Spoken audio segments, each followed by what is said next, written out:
Good evening and welcome to Hot News. We are live on Pan-African Television.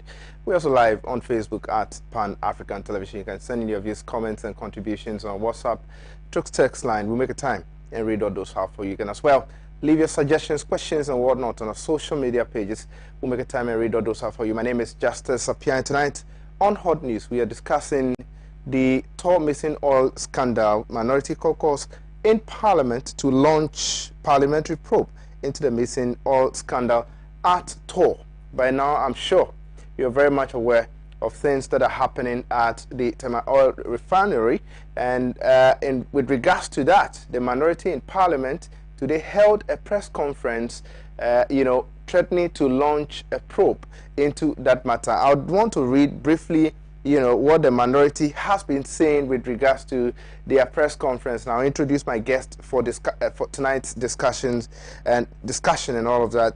The minority caucus in Parliament has noted with disgust the unexplained disappearance of 105,927 liters of gas oil, a wrongful loading of 252,000 liters of aviation turbine kerosene, the disappearance of 18 drums of electrical cables, the disappearance of LPG and loss of naphtha. The estimated cost of the stolen items is in excess of 42 million Ghana cedis. That is excluding the value of the naphtha. This unfortunate development comes on the heels of several corruption scandals that have characterized the Akufo-Addo-Bawumia MPP government, particularly in the energy sector, which is fast becoming a sector noted for naked thievery and flagrant disregard for due processes. The Tema Oil Refinery has its standard operating procedures requiring the daily briefing to management on stock accounting and inventory, which confirms to management the total quantity and quality in their tanks and the identities of parties who own such stocks. It is therefore unattainable to hear of such huge losses without any tangible explanation. This scandal raises issues of the dereliction of duty on the part of the management of a company, which require parliamentary inquiry. Since 2017, the Tema Oil Refinery has been mismanaged into a state of comatose, with its attendant appointment of 4 different chief executive officers. Indeed, it is becoming obvious that the refinery is gradually moving into a state of total collapse. This is why the current government has proposed to turn it into a tank farm. Prior to leaving office in January 2017, the NDC/Mahama government had implemented and managed the restructuring of the entire refinery operations.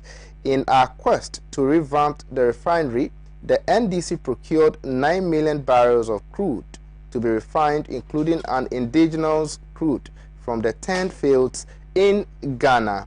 The refinery was saved millions of dollars by restructuring its existing debt of $650 million, which we inherited and reduced by $300 million. This was done through the issuance of the Tema Oil Refinery bond in collaboration with Ministry of Finance and the Ministry of Petroleum to pay off 4 commercial banks. As a matter of fact, the NDC/Mahama government bequeathed crude oil worth $2 million, including the 10 crude, to the Akufo-Addo-Bawumia government when we were leaving office in January 2017.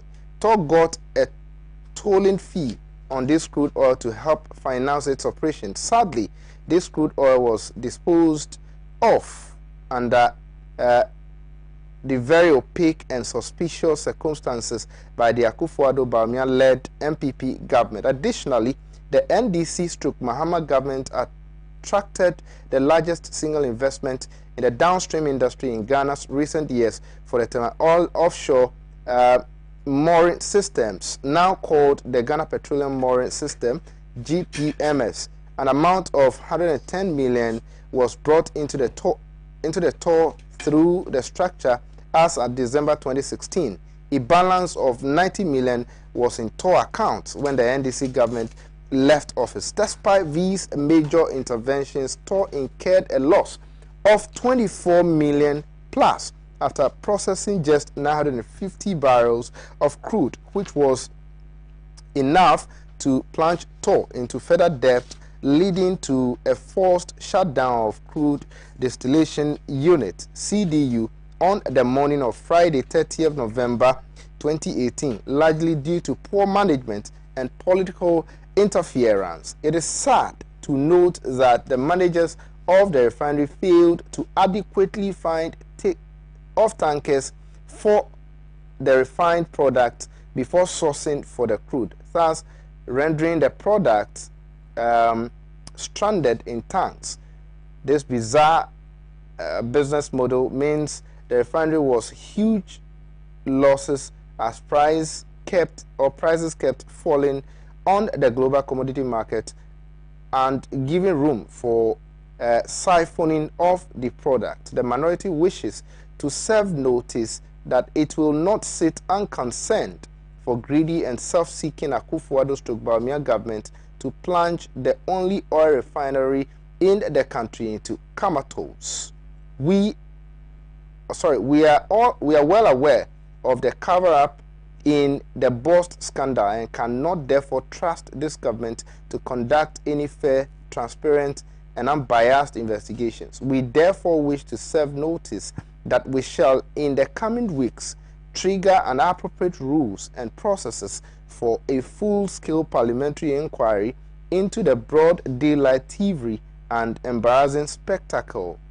In the meantime, we wish to call on government to appoint competent personnel devoid of partisan parochial interest onto the management and governing board of the refinery, and also desist from the unnecessary political interferences in the operations of the refinery. Signed, John Abdullahi Jinampo, Member of Parliament for Yape, Gusogu, and Ranking Member for Mines and Energy. And I told you that today the minority in Parliament held a press conference and they are threatening a probe, a parliamentary probe into the missing oil scandal at TOR. I've been joined in the studio by Elikem Kotoko, member of the NDC communications team. Elikem, good evening. Good evening, Justice. Thank you so much for joining us tonight. I am grateful to be here. Very also in the studio is Awal Mohammed, who is a member of the New Patriotic Party communications team. Awal, good evening. Good evening. Thank you so much, my brother. I'm so grateful for your time. Now, I'll start with you, Awal, on this issue. You know that, or you want me to start with Elikem? Elikem, anyway. I'm organizing myself. Anyway, so Elikem, I mean, this is what your party in Parliament is saying, that they are, triggering a probe into the missing oil scandal at TOR. Your take on that? Yeah, Justice. Good evening to everybody today and those watching us. If you allow me to first and foremost greet Honorable Sam George, Honorable Kwesi Bejra, Helen Ntoso, and all the others who have sponsored the anti-LGBTQ, what have you, bill, and most especially to also commend the clergy who have also joined hands to take a step further to support what they believe is done, because nobody was born LGBTQ, what have you. We are all born male or female. Yes, Justice. With reference to news we woke up to yesterday about the findings from TOR, you will agree with me that the two of us here, I mean myself and even Awal, are not surprised at all at the way scandals continue to be served under this regime like instant coffee. Right. Why am I saying so? At some time back, it was Bost. You recall the Movenpena and the other instances.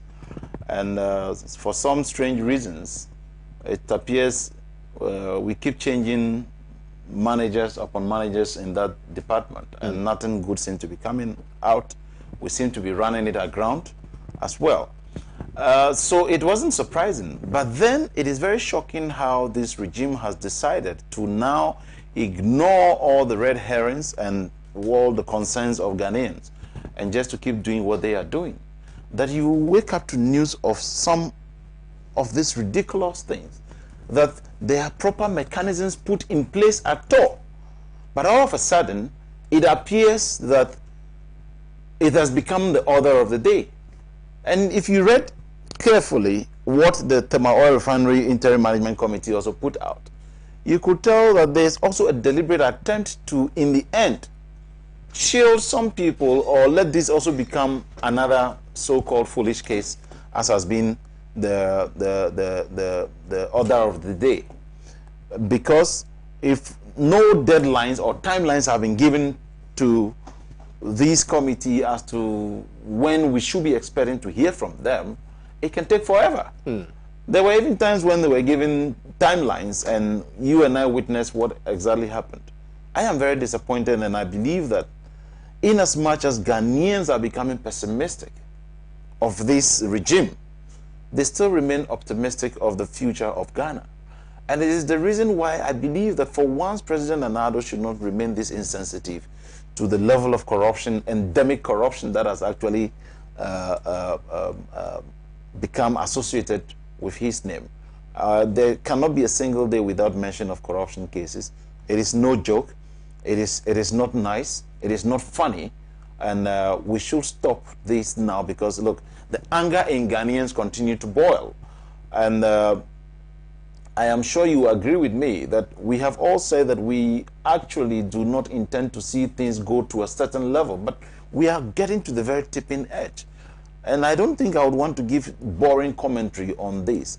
But I think the minority has also served notice very well that they will trigger all the needed actions to ensure that what ought to be done for the right things to take course, the minority has actually given the assurance they will do that. I believe that Ghanaians also awakening to all of these. We've seen the allegations some at Bost and all of that. The minority was in this country.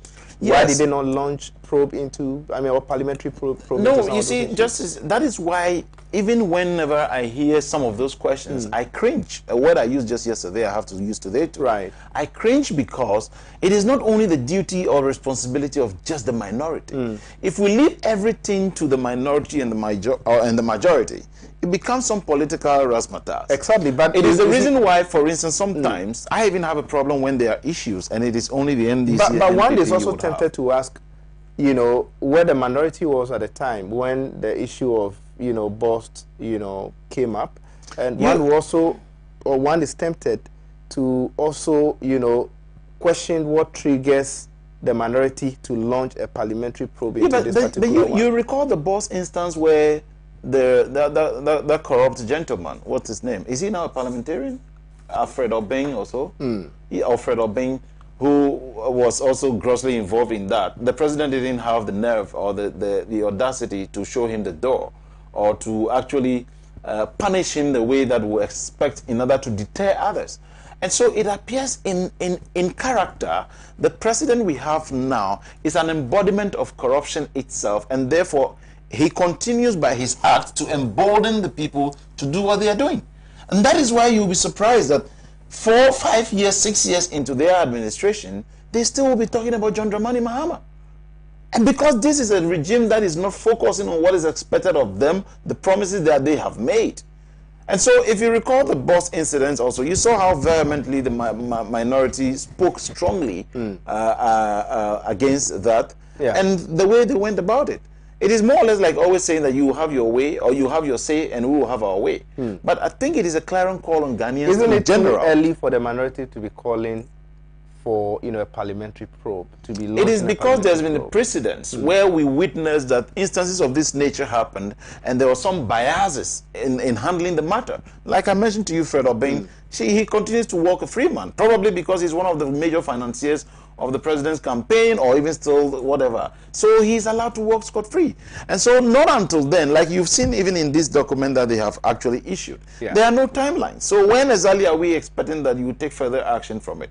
All some may want to come to do now is either to make some inferences from probably trying to rope in the NDC in one way or the other to equalize. Isn't it appropriate at this stage of the issue for minority to be demanding for timelines rather than, you know, launching, you know, the minority. They should have given government the benefit of doubt. That is why we're demanding the timelines, because there were no timelines given as well too. Because those were some of the questions raised in the release that you read. That there were no timelines, and if you listen to Honorable John Jinapor, who is the ranking on energy and mines, he actually made it very clear that, look, the fact that there were no timelines even given actually raises a lot of concern. Right. Because there need to be timelines, so we know that, look, you are expected to finish this in a month's time. If within a month you can and you call for an extension, it's understandable. But as it stands, it's a blank check that has been given them, and I'm not sure that is the way to go.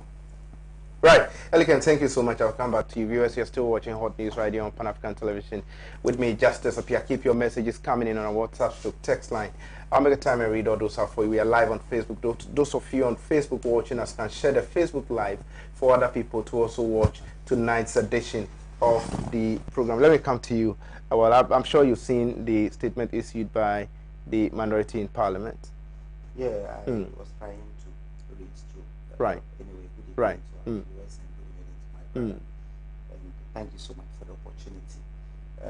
I think we will have to give credit where credit is due. Again, before I get to that, I am yet to see any report that indicted Alfred Obin, any report that says that Alfred Obin should be prosecuted. I'm yet to see that report. Okay. But what I know is that the CID did the investigations and he was cleared. So I don't expect the president to shoot someone and kill him just because he has been indicted. There's none. There's no allegation of scandal in this country that you say President Akufo-Addo has shielded that person. There's none. When someone even went to his Facebook wall to accuse two deputy chief of staff, it was sent to the police CID. They investigated. Right. The person couldn't substantiate the issue, and it went to naught. So if you sit down and say allegations of corruption are being covered up by this government, I think you're not being fair to this government, because you cannot single out one. Again, when you conclude that Alfred Obin is corrupt, and you don't know why Alfred Obin is moving around this country without being prosecuted, I don't know how. Is it because of your sentiments or the allegations that you have poured against him that means that Alfred Obin should be prosecuted? Alfred Obin came to office within the same month that the contaminated oil happened, and these are public servants who did that. So I'm even surprised that he's saying this. Again, right. When I said we should give credit where credit is due, okay, this issue about Tor, it is not a media house that broke the story. It is not the minority that brought the story up. It is an interim management committee that was set up to oversee the work of Tor that did all this, uncovered all this, and came with a press statement. No one was on their neck to investigate anything. They came as an interim management team, tried to access what is happening there, look at the losses and how Ghanaians are being swindled by public servants. Does it really matter who brings out corruption and corruption-related issues? I'm coming. So, if really some people, a group of people have been given something to do, and they have uncovered all this, and they came out to tell you is what is happening, I think they should only be given credit and be patted in the back and be asked to continue their work. Again, I hear him say there are no timelines to what they do there. There are timelines. Yes. What were the timelines? A CEO has been appointed after the past CEO, the former CEO retired. The interim management team or management, the interim management committee was inaugurated to oversee until a new CEO is appointed. the man who started BBC Africa BBC Africa Best Awards or so, Edward Boatin, former ambassador to China, is the new MD for TOR. And when he resumes office, their work, they will have to hand over everything to him. He was appointed just about 2 weeks ago, and he's yet to resume office because they are finishing up what they are doing. So there are timelines. It is when you don't know there are not timelines. Yes, you may raise all these issues, but a managing director has been appointed, and he is gearing up to go and take over from them. Again, when was the managing director appointed? Just about 2 weeks ago. I can just give you after. Just about 2 weeks ago. Yes, I can. I can give you the date. Okay. You can let your producers also check. You understand? Let your producers check, and let's find out if really they can get you the timing. But this is about 2 weeks ago that he was appointed, okay, and a board was even inaugurated to oversee the work. How long was the position vacant? I cannot tell for now, but I remember it was before the elections or after elections. Okay. It was Ambassador Osei from former MP for Subin, who was CEO. He retired because of old age, and the interim committee took over, and they did all this work. If you check the work that they had done, it spanned from 2013 up to today, 2012 up to today. It is not something that they had done, which is only 3 days ago or 4 days ago or last week. It is something that spanned from 2013 up to today. And if you check the 4 findings, it is 3 that happened under this government. And if you check those who have been interdicted, they never mentioned any politician there. These are public servants who have been working there. Don't forget that this is a state institution that was established in 1963. It is not a new institution. There are people who have worked there for over 30 years and they are still there. So let's just commend them. Let's look at their findings. Let's look at how we'll be able to turn around the fortunes of the company. That is the most important thing. But when you level allegations against government, when these are purely public servants doing all this, how does government come in? And the same government appointed an interim committee. The buck stops with government because government is supposed. That's true. That's why the interim committee that he has appointed has uncovered this rot.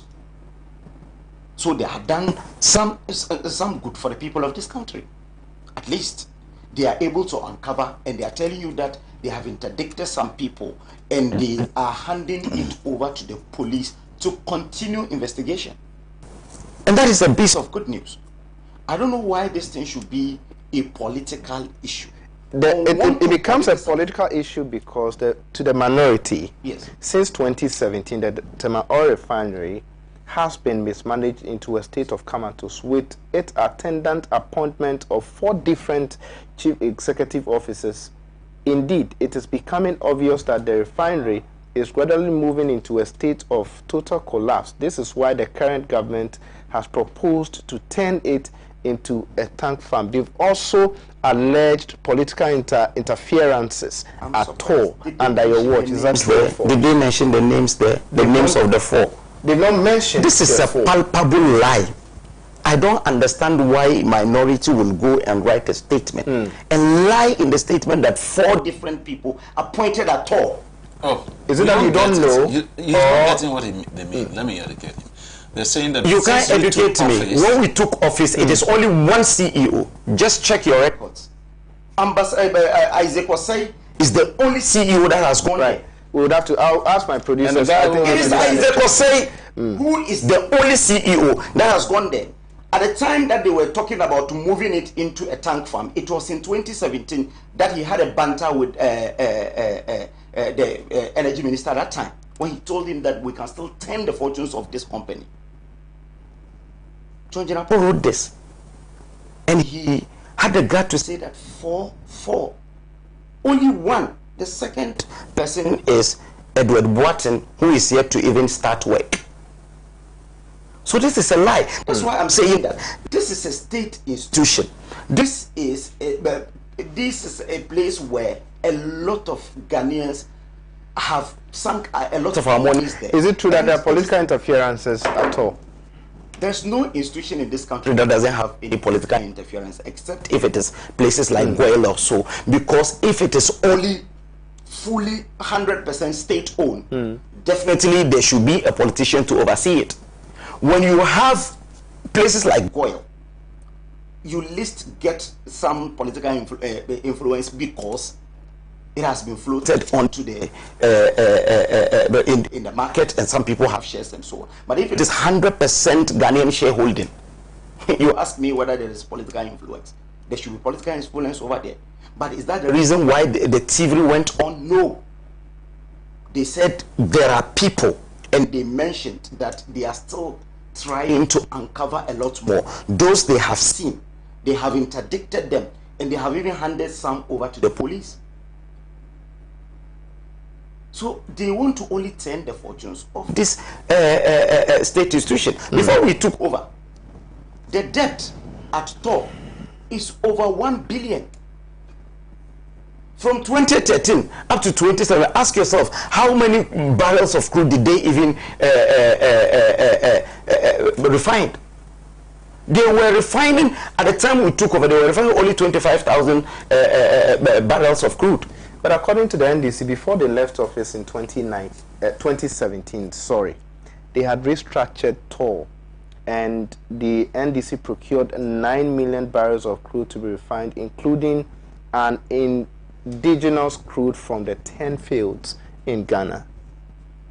Which means that so at the time when they took over since 2009, what was functioning properly, they were not able to mention the amount of crude that they are able to refine in a day. And I'm telling you that it was 25,000 barrels that they are able to. At the time you assumed office? Yes, at the time we assumed office. But the machines have not even gone for servicing since 2013. But listen here, the NDC is also trying to tell you that you don't even have to be referring to this, because he has even gotten everything wrong. Because if you tell me, you as a ranking member on energy committee is telling us that 4 different MDs at Bost at TOR, which is a lie, and you still regard this statement as a statement. I don't even want you to even. But I need to draw attention the on things this. here, because the things here are speculative. There are things that he feels that let me write something like, let me just write something and put it out.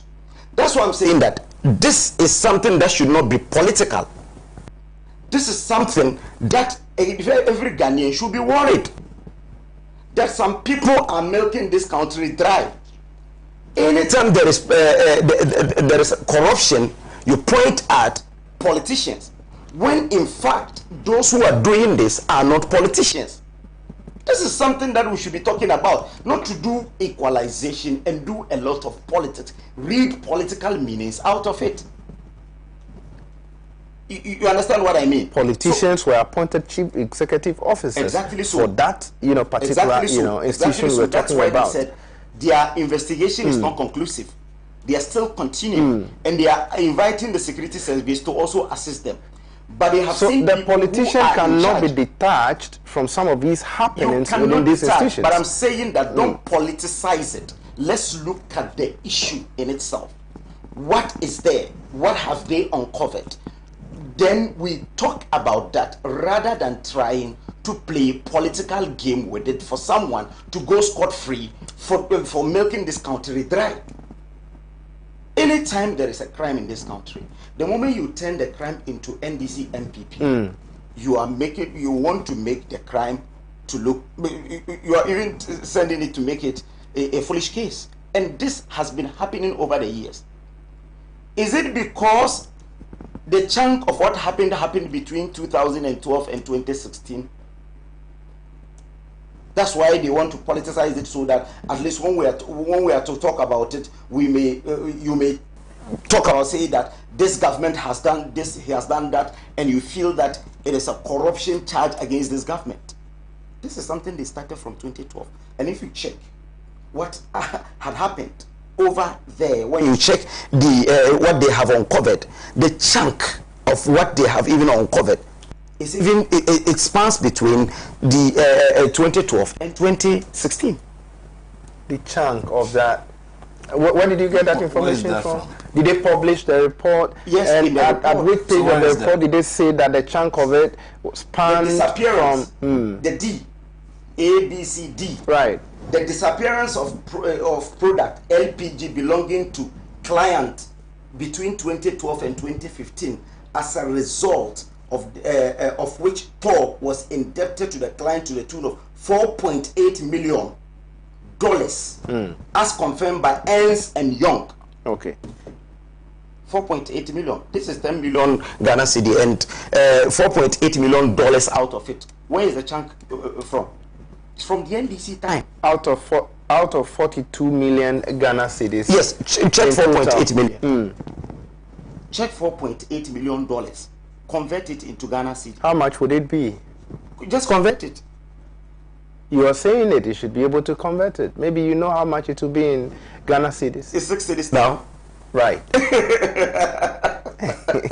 It's 6 point something. Yes. Yes. So you see how you understand. So I see the NDC trying to release this statement just to say that they want to cover up this portion of the report. And that's why they released this statement in a haste. And they even got everything in the statement wrong. I didn't even read everything in the report. But fortunately, you were able to point at a place where the person lied through his teeth. I see. Thank you so much all for your submission. I'll go back to Elikem pretty shortly, but you're watching Hot News right here on Pan-African Television with me, Justice Appiah. Keep your messages coming in. We'll make a time and read all those out for you. Those of you watching us on Facebook, please share the Facebook Live for other people to also watch tonight's edition of a program. Elikem, you'd want to respond to some of the things said by a while. Yeah, I find it difficult that a thing of this has happened, and all our things that he is looking out for is how well he can rope in the NDC to make it convenient for him to embrace this. See, whether somebody has unraveled this or not, it is what is expected of citizens. It is what people are paid for. Are you telling me even the interim management committee was not paid? And I'm sure he didn't even understand what was being talked about when we said that timelines were not given. If you read carefully point 3 and 4, which I can read through if you allow, Right, you can go ahead. It actually didn't give any timeline there. They are only telling you that investigations are still ongoing. And that is why we need to know, because they have taken actions. Let me read the third one. Consequently, a number of staff members who hold various positions of responsibility with respect to the transfer of products have been queried and interdicted pending the outcome of the investigation. But So what is the you don't timeline on this expect- investigation? You don't expect timelines to be given when investigations are not conclusive. That is what we need to know. So the investigation should take the next 5 years? Should the investigations But take the don't next you 5 think that you years? should rather be demanding for when investigations are But when? What is the when? Is the when not the timeline? The when is the timeline. We need to know the timeline. And if you go to the fourth point, it says, look, while the investigations are ongoing, we urge all staff to remain calm and be rest assured that the investigations are being conducted in accordance with due process of law. Anyone cleared in the process will be recalled from interdiction, while any form of liability will be dealt with in accordance with law. This is a loose end. It needs to tell us that, look, within a period of a month, we hope to finish this. If you cannot finish within a month, you then come back to your appointor and actually call for an extension. That yes, we've been given a month to do this, or we have given ourselves a month to execute this, but we are unable to do so. Therefore, we are requesting that there be an extension. That is what we are talking about. The fact is that we are saying that, look, who are those in charge of TOR? Government appoints people who take charge of that. Right. And we expect that while all these mysteries were ongoing on there, are we saying that the people who were the gatekeepers, who are supposed to be responsible, who failed to actually discharge their duties, should be left off the hook? That is why we are raising concerns. Because somebody failed to play his or her role right. And why are we even changing the MDs? Because they are becoming too many square pegs in round holes. They are not functioning well. And each one comes promising that they were going to do well. And what has been the situation? And so it is not a matter of now trying to want to say that how many barrels were. Look, who didn't know that Tor at a point we began to get on our feet and we're even doing some works for Nigeria? What is the current situation? Why do they now want to turn it into a tank farm? Then you are talking of the maintenance. It is your turn now to make sure that you service this equipment. It is the same thing we found ourselves in the energy sector when you were postponing the responsibility of servicing the equipment. And then eventually in 2020, because it was an election year, you were postponing it and it ended up entering into 2021, and therefore we had to be burdened with some load shedding. As we have been told yesterday or today as well, there will be some of that load shedding again because they are supposed to be regular maintenance. That is what we expect that you do. So if there's supposed to be regular maintenance, it is your duty to do so. So what is this? I don't even get it when you feel that you must. Was it the NDC that came up with the release? The NDC didn't form the interim management committee. The interim management committee found errors, found things that went amiss. And that is what they have reported on. And we are commenting on that. That there has also been a precedence. So today you are asking that, okay, because there's no document to actually indict Alfred Obin, even in instances where we had documents that indicted people, even as close as the Ayawaso West Wogon instance, what happened after all? So have they not been... Is that corruption? How do you... No, I'm not... It must not be only corruption. But you were talking about hold on.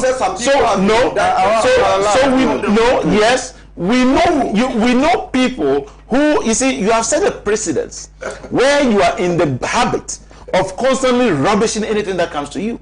And that precedent has been set by none other than the appointer himself, the executive, who I am giving you an example. That even look at that, what happened? Lives where people were maimed. What didn't happen? Eventually, they were just left off the hook. As you and I speak, the lives of Double are still in the national security. And so you want the minority and Ghanaians to still have the belief that President Nana has the tenacity to be able to withstand this and do things right? No. We would expect that the law takes its due course and the minority intends to do so by activating every available opportunity to them in ensuring that they do so. Because everybody has lost faith in the regime.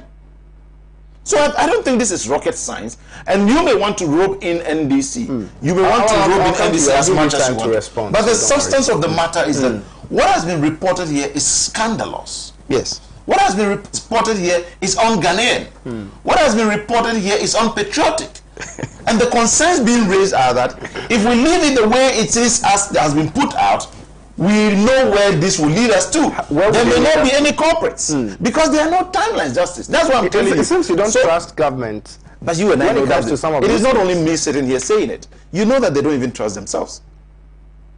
In the time when we are even in the pandemic, a regime that is thinking of paying their spouse, thinking of buying a presidential jet, amongst other things, they're telling you and I that we are still in the woods. We are still struggling. But their luxury and comfort must be assured. You think I can trust such a regime to protect my interests if we don't put in balances and checks? No. And that is what Ghanaians are calling for. So I'm not sure that this is too much to be demanding of a regime that promised change, that promised positive change, that promised competent management and have all the mantras. But I don't think that in itself is against probe into this matter. It's a matter of questioning the time. That is why if you read the minority's release, it is saying, the minority is saying that, look, this is very revealing.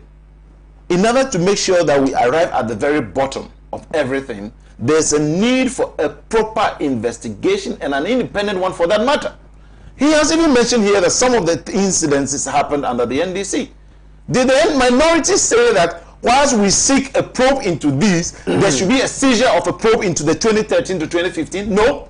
They are saying that there should be an independent one that can be trusted by all. Not that somebody will be a player and be an umpire at the same time, where you can compromise where the need be and actually do otherwise. So that is what the minority is saying. And if it is so difficult for them to understand, it is also understandable by Ghanaians that because you feel uncomfortable that, look, This is Ghanaian money going waste. Whether it is public servants, it is civil servants, whatever. These are Ghanaians. Whoever these people are must be brought to book. And as much as we agree they must be brought to book, there must be timelines that will give frames to whatever is being done. But so that somebody doesn't take 5 years to do an investigation. Some actions have been taken. Some persons have been interdicted. What is an interdiction? What is an interdiction? Isn't that a good start with regards to this whole scandal? That is why I am saying that. So they have been interdicted. Then what happens? Then we're told that investigations are ongoing, and for the next 3 years or 4 years, we don't hear anything. Or we are told that they are still ongoing, investigations are still ongoing. We are talking of why do you have cables that have gone missing? Investigations are going to last? Don't we have examples of that? Haven't we gotten enough of that? We've got instances of that that has given us impetus not to believe that this will be any different. And what is so difficult in having that independent investigation? What is so difficult in understanding that, look, we want timelines set so that we all know that, okay, we're expecting some results. You look at this instance. If we are not careful and Parliament resumes sitting, Ajuman Menu may also be going scot-free. Meanwhile, we were all up in arms talking about Sputnik V. Right. What has happened so far? Parliament went on recess. Fine. But in the end, they will now come and tell us it was an emergency, it was this and it was that. Meanwhile, you and I saw for ourselves the rot, the mess, the attempted loot. But if you are caught, oh, I have dropped it, and therefore let the matters lie. It cannot continue at that. Ghanaians are struggling in a pandemic.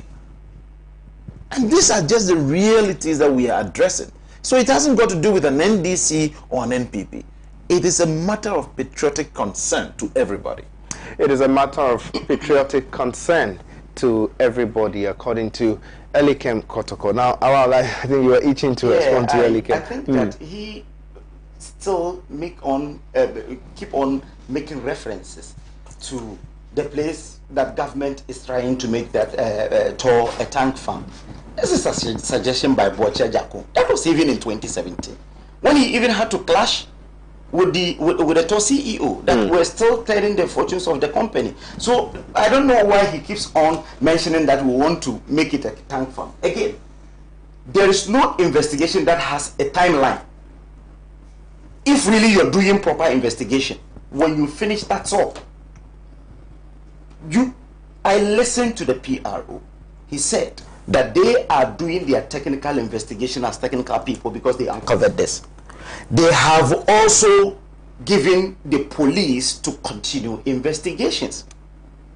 I don't know why you should say that it will end next week. But to the minority, and that's the end. But to the minority, because of what happened in the past, and with regards to some of these similar investigations we conducted. Criminal issues. Can you tell me any criminal issue that we're still investigating that we have not finished? Can you tell me that there is a committee that is working on any a criminal issue in this country? But the fear is not just about timeline. The fear is that the committee may not be able to do a proper job. And they are able to uncover the committee is likely to cover up for 7 people. And they are able to uncover this and tell the people of this country. If they want to uncover, who will even know? They are there working in silent, and they only came out to tell you that this is what we have uncovered, and we're still continuing. And you're not telling them that you want to strangulate them to do it within 2 days or 3 days. Do you know the number of months that they have put in doing all this? They are doing the work. But at a point in time, they feel that let's announce it to the people of this country that this is what we're doing. We have interdicted some people. We have asked them to go and sit at home. We have asked them to just exercise patience. If really you are not indicted, you can still come back. And the rest of the staff should also be rest assured that everything will go on smoothly, because they have invited the security services to do it. So if you're asking an independent investigation, what is an independent investigation when you have the police doing it? I don't know who is to do it. Or they want to still do what is usually done, the paying of lip service, that let's call for parliamentary probe. What has parliamentary probe done to this country? How many parliamentary probe that you have seen that has been able to even indict people and send people to even be prosecuted and jailed? None. I don't even remember. If you know, you can tell me that this parliamentary probe was able to at least uncover this. We'll do parliamentary probe, and if it doesn't go well with the NDC, they will come and tell you that they have their different report. You remember the cash for seat? Very well. People watched it on TV. When the committee chair was to write his statement for the to write the report, the NDC went ahead to write their own report and said they don't even believe in that report. Something that every Ghanaian watched, because they wanted to change it. They wanted to change the narrative. They said they have their different report. Fortunately, the media didn't even glorify their report because they have seen everything. They covered it from day one till the end. So there is no you see, that is why the perception of corruption has been very high, because anytime the NDC gets the least opportunity, they push corruption tag against the president. And this is something that we should even celebrate those who are working, but we should encourage them to finish it early. That's okay. They have given it to the security agencies to do their work, and we expect the security agencies to also up their game, quicken their pace, so that they are able to finish everything. But don't strangulate them by giving them timeline. Well, we have witnessed allegations of, corruption and corruption-related activities at BOST, you recall. Yes. How did that issue end? 2 committees were set up. What was the, there was a committee that was chaired by what were the Senyor reports Kosi. of those committees? You see, there was a committee by Senyor Kosi, and the police criminal investigation in the investigative department came out with their first report to clear some people. So you expect the president to say that even if the police has said that they are not indicted, they are not guilty, the president should say that because some portion of Ghanaians, the NDC is saying that they are guilty, so they should be punished. How do you punish someone like that?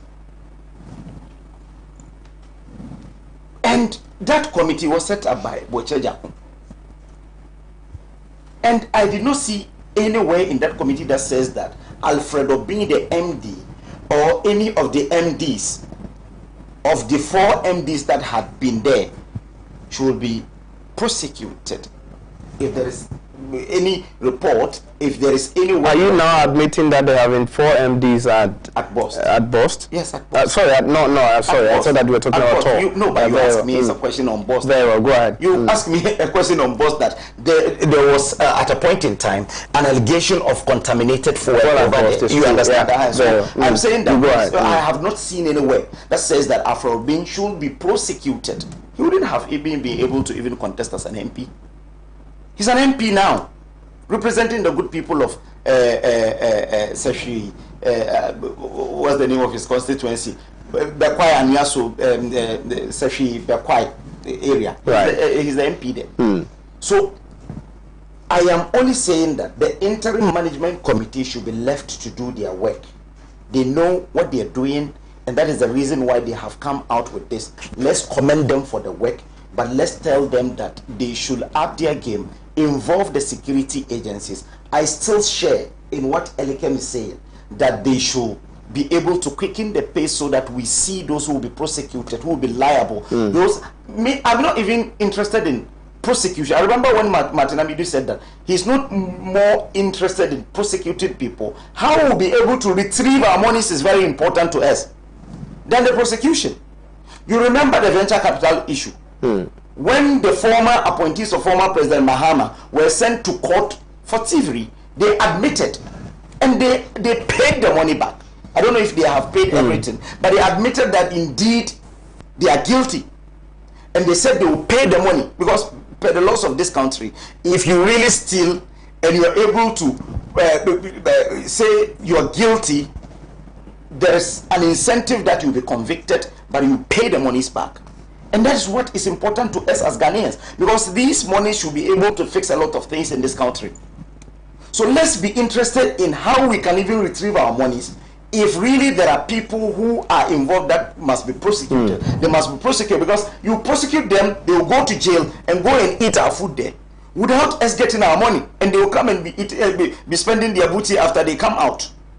So let's see how they are able to get all those involved, how we are able to retrieve our monies, so that the rest of the people who can be prosecuted will be prosecuted. That's what should be important to every Ghanaian. Now, this is the reason why the Minority Caucus in Parliament is calling for a parliamentary probe. And I'll read, there are 3 paragraphs for you. It says, this unfortunate development comes on the heels of several corruption scandals that have characterized the Akufo-Addo-Bawumia MPP government, particularly in the energy sector, which is fast becoming a sector noted for naked thievery and flagrant disregard for due processes.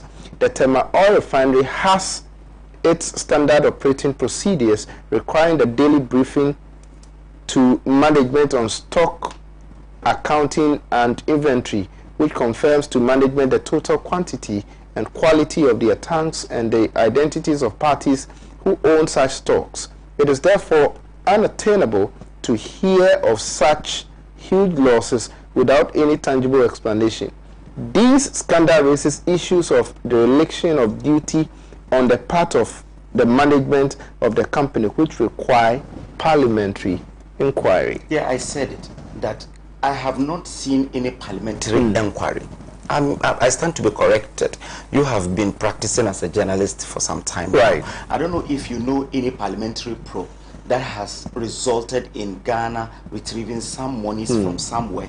Or I have been hearing all these. This is not the first time. Even when we were in opposition, we used to say, let's have a parliamentary probe, an independent parliament, bipartisan parliamentary probe, and so on. I am saying that the best people to do this, especially when we have a police IGP who is being respected, everyone feels that he's doing something right.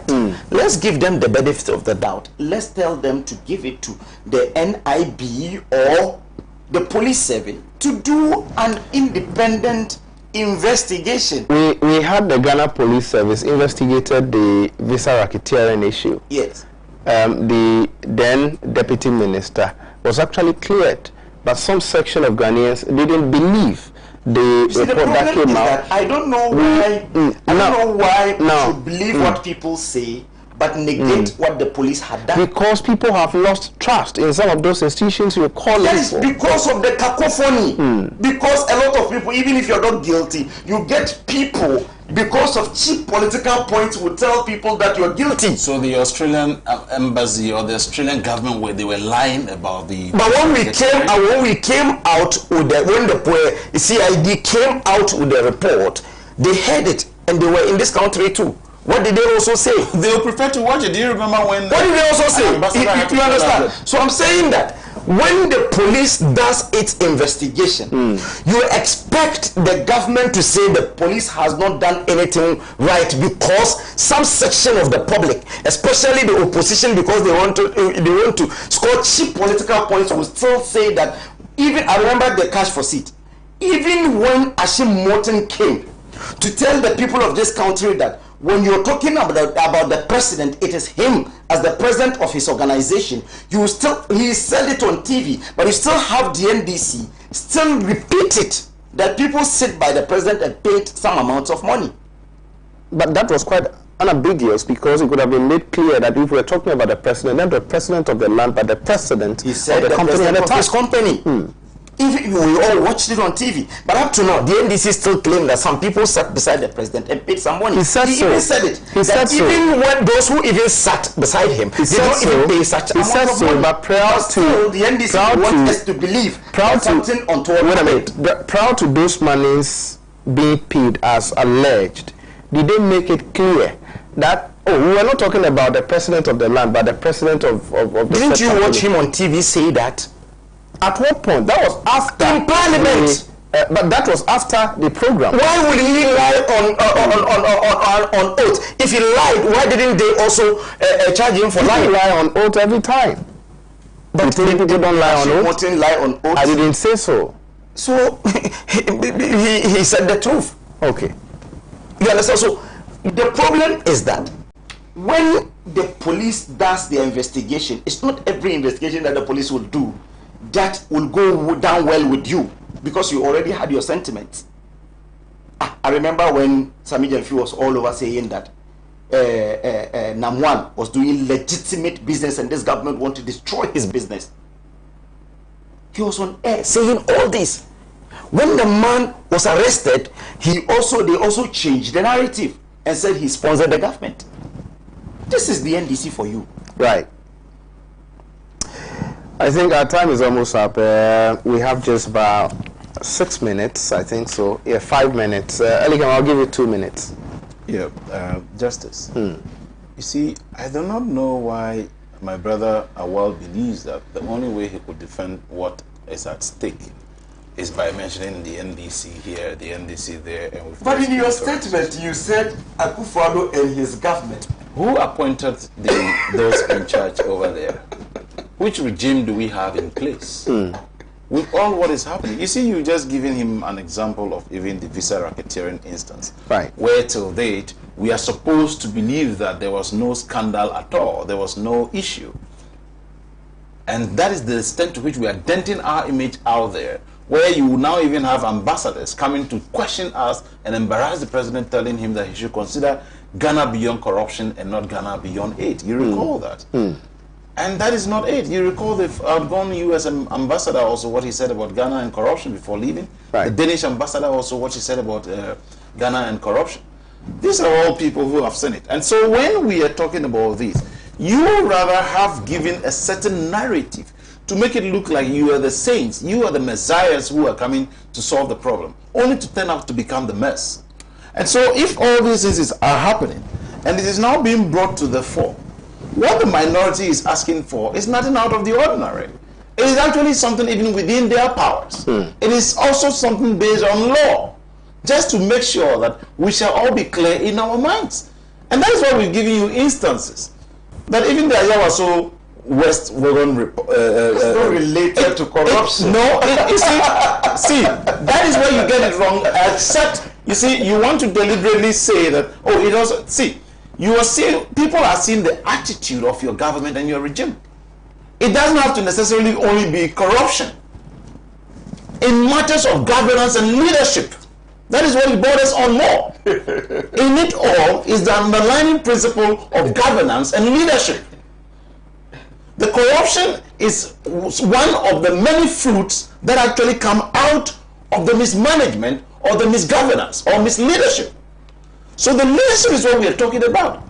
So when today Pius is walking free and nobody's been held responsible, today when Double is still in the service wielding weapons after 2 weeks training and nobody has been touched, it tells you and I the gravity with which state institutions have even become compromised. And that is a major concern that people continue to raise.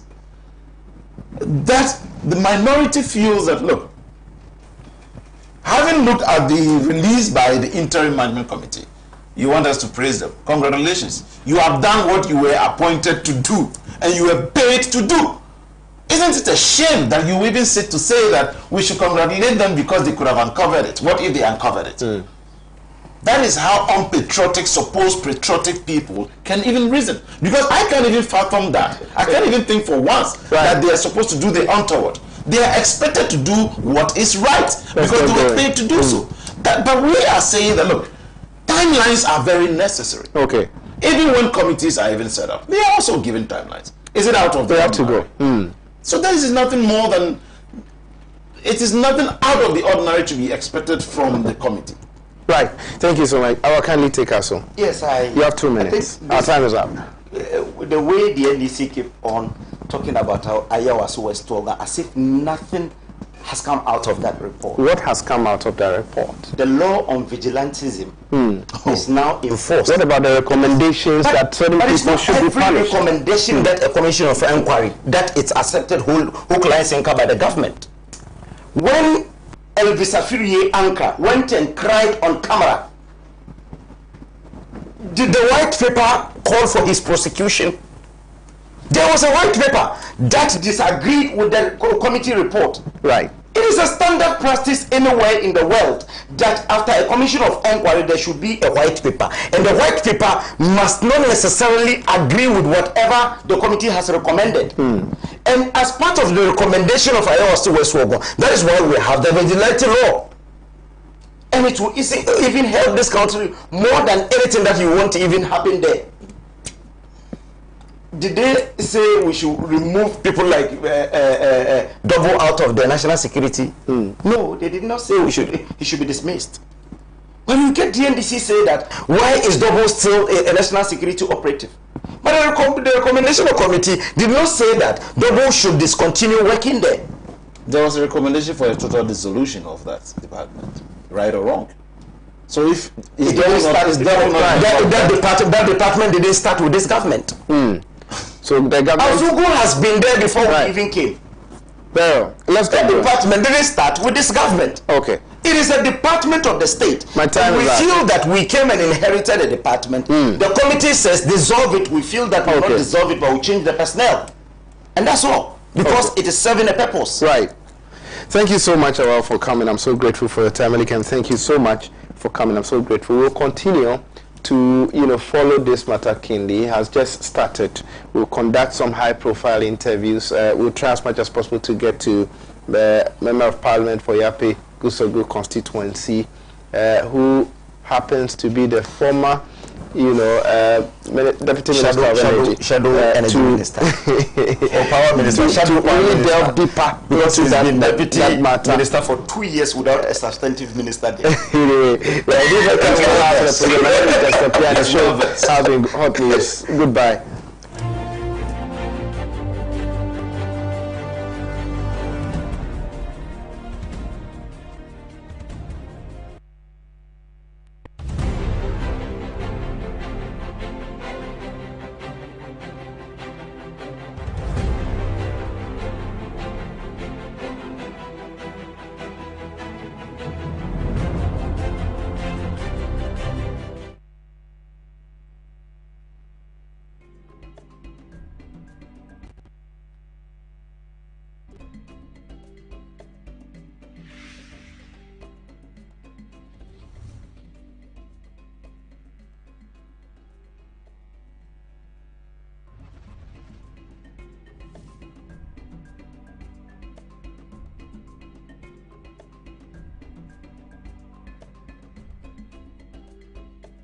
Hello there, pleasant morning to you wherever you're joining us from. It is Wednesday, the 6th day of September 2021. This is the most interactive, entertaining, educative, and informative morning show. Good Morning Africa, live here on Pan-African Television. We are coming to you live from our studios here, number 48, Swanika Street in Abelinkpe.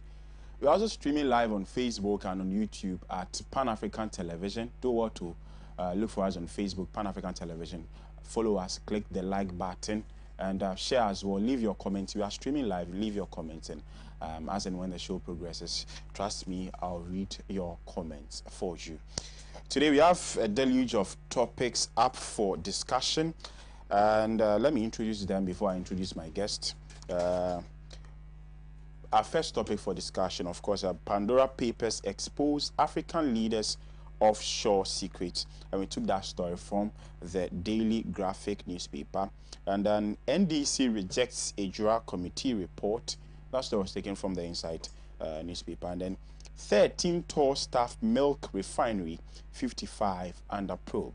That story we took from the Daily Guide newspaper. And no textbooks on World Teachers Day, and that story from the Today newspaper.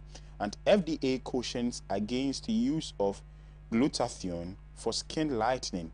That story from the Ghanaian Times newspaper. So these are the stories that we have found discussion worthy for the day, and it promises to be interesting, it promises to be exciting as well. And like I earlier intimated, we are trying to keep the show as interactive as possible. So do what to send in your text. The text lines have been activated. Send in your WhatsApp messages as well, and then as and when the show progresses, trust me, I'll read your comments. My guests are here. They are ready. They are raring to go. On my immediate right, Dr. Abubakar Mazouk. He is a lecturer at the University of Applied Management. Doctor, good morning. Good morning, sir. One doctor is always not enough, so we actually have 3. The second, Dr. Kweku Mensah Mauto. He is a lecturer at UPSA, I think University of Professional Studies, yes, right, University Accra. Accra, and here in Accra. Is it the one around Medina?